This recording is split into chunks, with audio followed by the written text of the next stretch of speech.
Good morning all of you. मैं जो बार बार morning assembly में रिसर्च पेपर्स जो साझा कर रहा हूँ, ओपन डिबेट दूसरी यूनिवर्सिटीज़ को भी सेंड कर रहा हूँ मैं कि अब इनको शोधार्थी इस तरह किसी बिंदु पर या किसी कथन पर यदि उसको शोध में आपत्ति हो, जो सहमत नहीं हो, तो वो अपना विरोध दर्ज कराए कमेंट के द्वारा या जैसा उचित समझे। मैंने पहले बताया था कि अर्जेंटीना के अर्थशास्त्री ने कहा था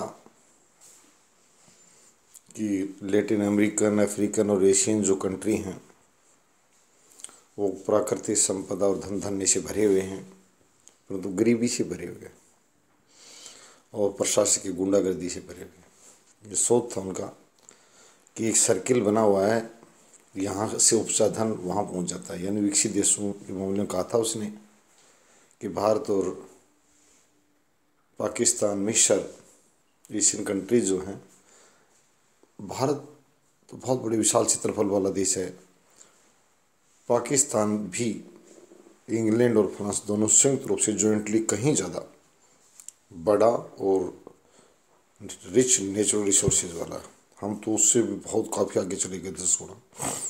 तो राफेल लेकर आते फ्रांस से और आभार व्यक्त करते बार बार सभी अफ्रीकन एशियन देश। कम्युनिटी सिक्योरिटी यानी जैसे जापान की सिक्योरिटी का जिम्मा लेता है, नाटो देशों में लेता है, ऐसे देशों को सम बना लेना चाहिए। कहते हैं शासक बनने के लिए संगठन चाहिए। आज विश्व शासक बनने का दौर भी आ गया। जो भारतीय राजनीति को कहूँगा, भारतीय राजनेताओं से कहूँगा कि आप ज़्यादा से ज़्यादा ये गुट निरपेक्ष, ये बेवकूफ़ और बकवास शब्द हैं। सामने दुश्मन खड़ा है।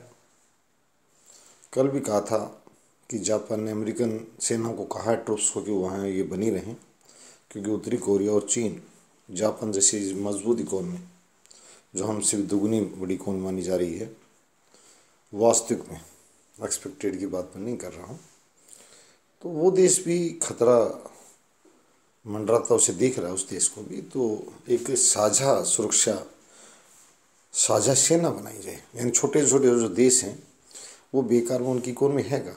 बांग्लादेश है जिसका क्षेत्रफल आपको बड़े हास्यास्पद लगेगा, राजस्थान के क्षेत्रफल ज़्यादा देश भी कम, बहुत छोटे छोटे देश हैं। ऐसे ही नेपाल भी ऐसा है, मालदीव एक छोटा टापू है, श्रीलंका भी ज़्यादा कुछ नहीं है, 1 करोड़ से कुछ आबादी वाला देश है, जहाँ तमिल संघर्ष में 1 लाख लोग मर गए थे।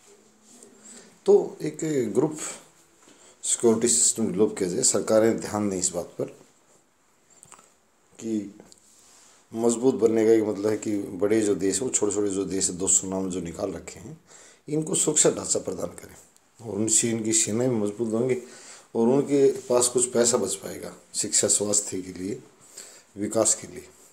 बहुत छोटे छोटे देश हैं, कोई 30 लाख का, कोई 20 लाख का, कोई 50 लाख आबादी का। जी हमारे ज़िले भी कई इतने बड़े क्षेत्रफल और आबादी वाले।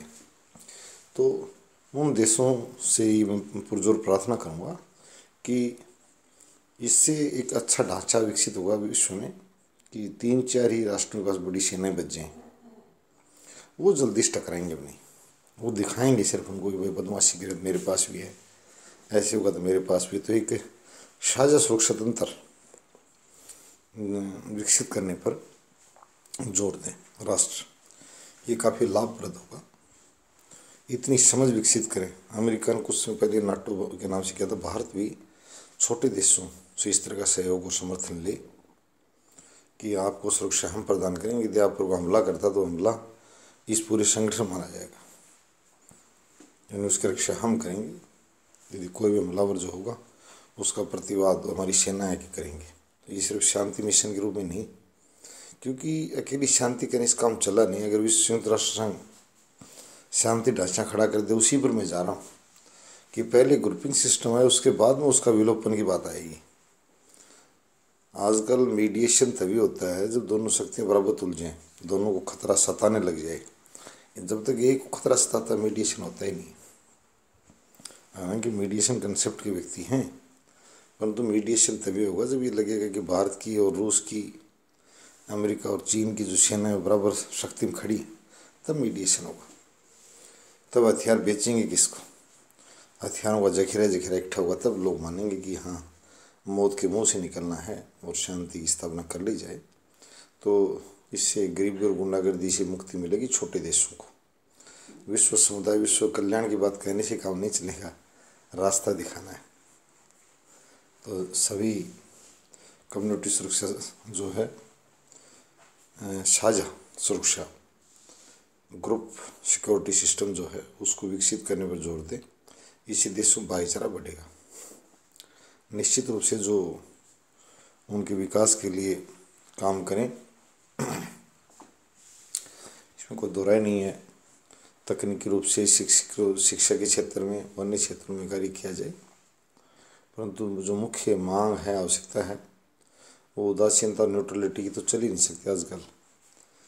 यदि कहीं राष्ट्र महासभा में भी जब प्रस्ताव आता तो गुटयता स्पष्ट झलकती है। गुट लोगों के साथ हैं, दिखावा सभी करते हैं, परंतु कहते हैं अच्छा मतदाता वो है जो स्पष्ट नजर आए कि मेरी विचारधारा ये है, दब्बू प्रवृत्ति से नहीं, जो सामने कह दे। यदि ईरान की परमाणु नीति की हमें आलोचना करनी तो हम साफ कह दें। चीन की श्रीलंका की तमिल नीति की आलोचना करनी है, या चीन की तिब्बत नीति, जैसे चीन की तिब्बत नीति के मामले में भारत खुलकर खड़ा है, इस तरह में एक मजबूत विदेश और सामरिक नीति की रचना करनी होगी। आगे बढ़ने के लिए समय की आवश्यकता है। धन्यवाद।